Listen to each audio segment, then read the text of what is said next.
दोस्तों, महाराष्ट्र में बीजेपी की हालत बड़ी खस्ता होने जा रही है।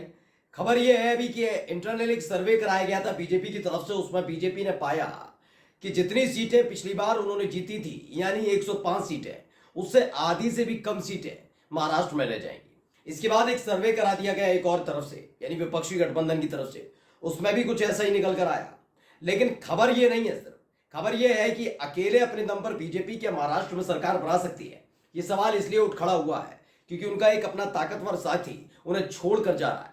जी हां, नाम है अजीत पवार। वो जल्द ही शरद पवार के साथ फिर से एनसीपी में ज्वाइन होने जा रहा है। नमस्कार, मैं हूं प्रज्वल गौतम और आप देख रहे हैं टाइम्स एक्सप्रेस। आज की ये खबर मैं आपको इसलिए दिखा रहा हूं, सबसे महत्वपूर्ण, क्योंकि महाराष्ट्र में इस साल के आखिर में चुनाव होने हैं। चुनाव तो झारखंड में भी होना है, हरियाणा में भी होना है, लेकिन झारखंड को छोड़कर दो राज्यों में उनकी सांस अटकी है। सबसे ज्यादा है महाराष्ट्र में, क्योंकि महाराष्ट्र में पहले से ही गठबंधन वाली सरकार चल रही है और ऐसी चल रही है कि कभी भी गिर सकती है।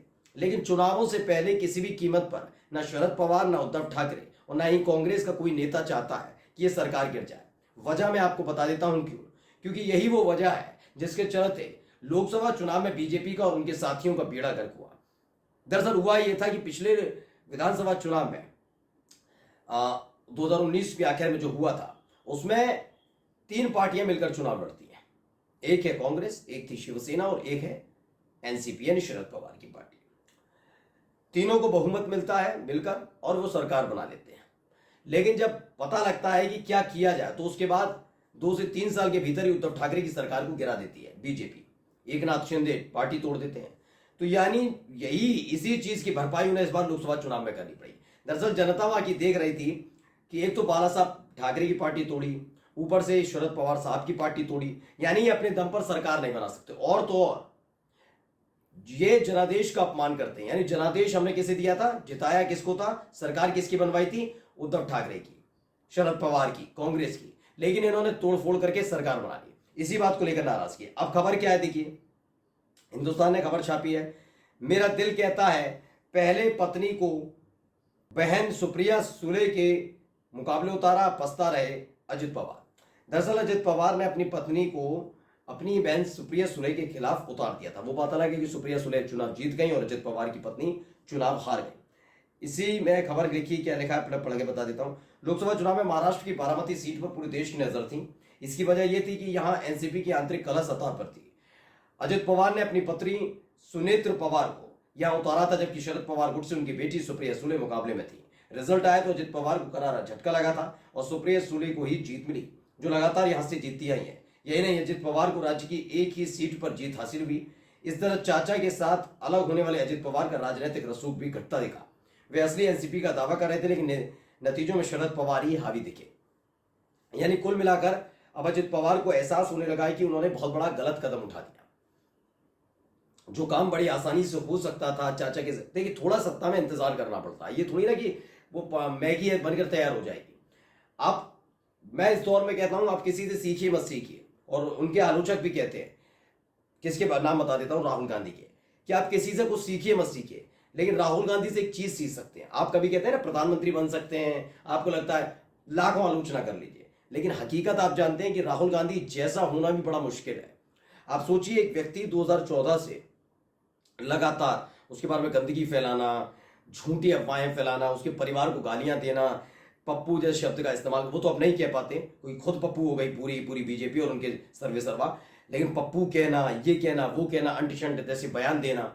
आप सोचिए, उस व्यक्ति वो चाहता, देखिए, राजनीति में सफल नहीं हो पा रहे तो समय हर कोई जानता है, क्योंकि बीजेपी किस तरह का हथकंडा आजमा रही थी, सब जानते। चलिए छोड़िए, आगे मैं कहता हूं, चलिए, उस समय उनका टाइम चल रहा था। लेकिन चाहते तो राहुल गांधी राजनीति को संन्यास देकर जा सकते थे, देश छोड़कर आराम जा सकते थे। देश भी नहीं छोड़ते, आराम से, इंटरनेट इतना ऐसा है ही है, रसूख है ही है, कहीं ना कहीं एडजस्ट हो जाते। लेकिन नहीं, उन्होंने क्या किया, 10 साल तक इन लोगों से लड़े। 10 साल छोटी मोटी समय नहीं होता, छोटा समय नहीं होता। 10 साल तक आप उसे फेलियर के तौर पर दिखाते रहे। लेकिन 10 साल बाद आज उसी राहुल गांधी के नाम पर बोला जाता है, कहा जाता है कि अगर नरेंद्र मोदी को कोई संसद में सबसे ज्यादा किसी से डर लगता है, खुद उनके सांसद कहते हैं, उनकी पार्टी के नेता कहते हैं, सुब्रमण्यम स्वामी जैसे नेता कहते हैं कि वाकई राहुल गांधी से डरते हैं नरेंद्र मोदी और अमित शाह। ये अब कहा जाएगा, यही इनसे सीखना चाहिए था। अजित पवार को कम से कम, उनसे बड़े हैं, अजित पवार राहुल गांधी से बड़े हैं, उनको सीखना चाहिए था कि जिस व्यक्ति के बारे में इतनी गंदगी इन लोगों ने फैलाई और उसके बावजूद हिम्मत नहीं आ रही, सत्ता में नहीं आ पाए, लेकिन वो डरे नहीं, रुके नहीं, थके नहीं, ऐसे ही थोड़े दिन इंतजार कर लेते। लेकिन अब देखिए हालत क्या करा ली पार्टी ने।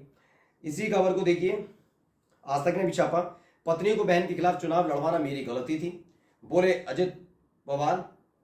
सुप्रिया सुले का भी आया रिएक्शन। अब इसमें थोड़ा खबर बता देता हूं, सुप्रिया सुले ने भी किसमें क्या जवाब दिया है।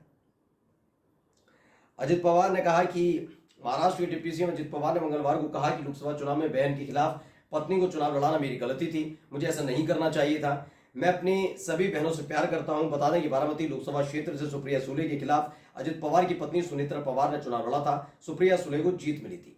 अब आप ये सोच सकते हैं कि भाई ये हो सकता है कि हार गए इसलिए कह रहे हैं, लेकिन मैं आपको बताऊं क्या है। ये बीजेपी की नीति रही है। मैं आपको सबूत के साथ दिखा सकता हूं। बीजेपी अपने दम पर कई राज्यों में चुनाव, सरकार बनाना छोड़ी चुनाव नहीं जीत सकती। आप देखिए, परिवारों को तोड़ना, पार्टी को तोड़ना, सांसदों को तोड़ना, यही इनका काम है। कैसे मैं समझाऊं? आप याद करिए, उत्तर प्रदेश चले जाइए, चाचा भतीजे लड़ रहे थे, यानी एक तरफ थे अखिलेश यादव और दूसरे क्या थे, शिवपाल सिंह यादव। ठीक है, ये दोनों थे चाचा भतीजे, आपस में लड़े भिड़े, सब कुछ हुआ, सबने देखा। इसका फायदा किसने उठाया? बीजेपी ने। 2017 का चुनाव जीतते हैं, फिर 2019 का चुनाव जीतते हैं। 2022 में शिवपाल सिंह यादव अपनी पार्टी के साथ जरूर गठबंधन में आए, लेकिन हर कोई जानता था कि दिल नहीं मिल पा रहे, और इसका फायदा भी बीजेपी ने उठाया। लेकिन जैसे मैनपुरी उपचुनाव आया नेताजी के निधन के बाद, शिवपाल सिंह यादव अखिलेश यादव के साथ खड़े नजर आए, प्रचार किया गया, अपनी बहू यानी डिंपल यादव का चुनाव जीते, सब चीजें। उसके बाद से इनकी घिग्गी बंधी हुई है। पार्टी को साथ साथ परिवार तोड़ने वाली बता रहा हूं, अपर्णा यादव जो मुलायम सिंह यादव की ही पुत्र वधू है, उनको हमेशा, क्योंकि बीजेपी में इस समय हमेशा उनके सामने प्रपोजल रखा गया है कि वो डिंपल यादव के खिलाफ चुनाव लड़े। जैसे इनके साथ किया ना, अजित पवार ने अपने मन से इसका निर्णय नहीं लिया था, फैसला नहीं किया था। दरअसल बीजेपी एक कॉन्सेप्ट देती है कि भाई ये लोग ऐसे चुनाव लड़वाओ, परिवार जैसे जैसे टूटेगा वोट बटेंगे, फायदा बीजेपी को होगा। ये बीजेपी का पुराना तरीका है। देख लीजिए अपर्णा यादव वाला, आप कहीं से भी गूगल कर लीजिए, आपको पता लग जाएगा। अपर्णा यादव पर लगातार दबाव बनाया जाता रहा कि उनको टिकट तभी मिलेगी जब वो डिंपल यादव के खिलाफ या अपने परिवार के किसी सदस्य के खिलाफ चुनावी मैदान में उतरेंगी। अपर्णा चुनाव मैदान में उतरी नहीं कभी, इसीलिए उन्होंने कहा परिवार के खिलाफ नहीं। अब देखिए क्या कह रहे हैं अजित पवार। महाराष्ट्र के इसी साल के अंत में विधानसभा चुनाव होना है। इसी बीच अजित पवार राज्यव्यापी जन सम्मान यात्रा पर निकले हैं। इस दौरान पवार ने मंगलवार को मीडिया से बातचीत में कहा कि राजनीति को घर के भीतर नहीं आने देना चाहिए। उन्होंने कहा, मैं अपनी सभी बहनों से प्यार करता हूं।